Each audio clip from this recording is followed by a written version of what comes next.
Le 20 mai dernier, Touraya, 43 ans, reçoit une dose du vaccin Pfizer. Pour elle, une seule dose suffit puisqu'elle a été contaminée par le Covid-19 en décembre 2020. Une fois la dose reçue, elle rentre chez elle et commence à se sentir mal. Quand je suis rentrée à la maison dans l'après-midi, je me suis sentie pas bien. Ensuite, je suis allée me coucher.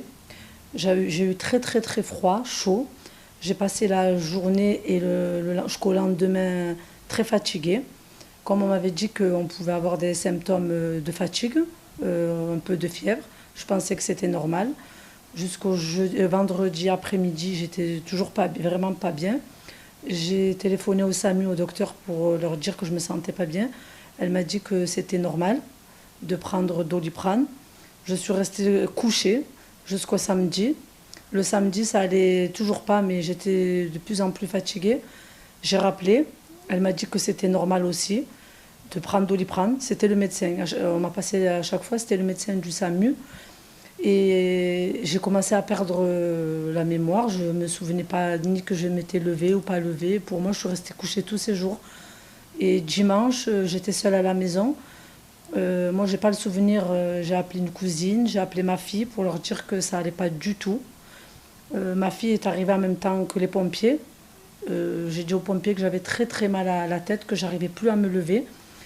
Ils m'ont transportée à l'hôpital. J'ai pas beaucoup de souvenirs de la route. Je suis arrivée à Marignane.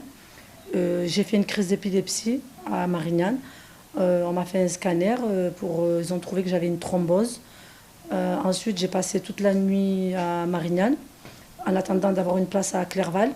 Ils ont donné les indications à faire jusqu'au lendemain pour me garder. Et lundi matin, ils m'ont transporté d'urgence à Clerval. Et arrivé là-bas, ils ont fait pareil un IRM et ils ont constaté que c'était bien une thrombose et que j'avais fait une crise d'épilepsie en même temps. Et voilà, j'ai passé 3 semaines à Clerval et maintenant je dois prendre un traitement à vie pour la thrombose et pour les crises d'épilepsie. Qu'avant, je n'avais pas de problème de santé, je n'étais pas épileptique, je ne bois pas, je ne fume pas, j'ai aucun problème de santé. Touraya ainsi que son avocat, maître Hervé Serroussi, ont décidé de mettre en demeure le laboratoire Pfizer. En cas de non-réponse, une plainte sera déposée pour mise en danger de la vie d'autrui.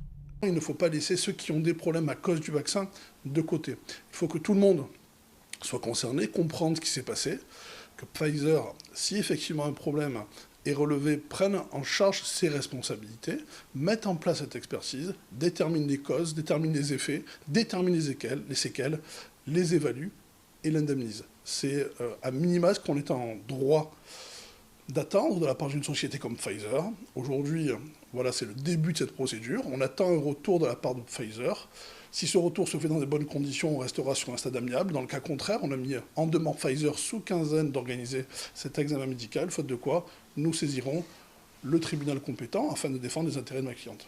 Une étude française relayée par le journal Le Monde indique que les cas de thrombose après vaccination de doses Pfizer, Moderna ou AstraZeneca sont très faibles, soit 0,075 cas pour 1 million de vaccinés.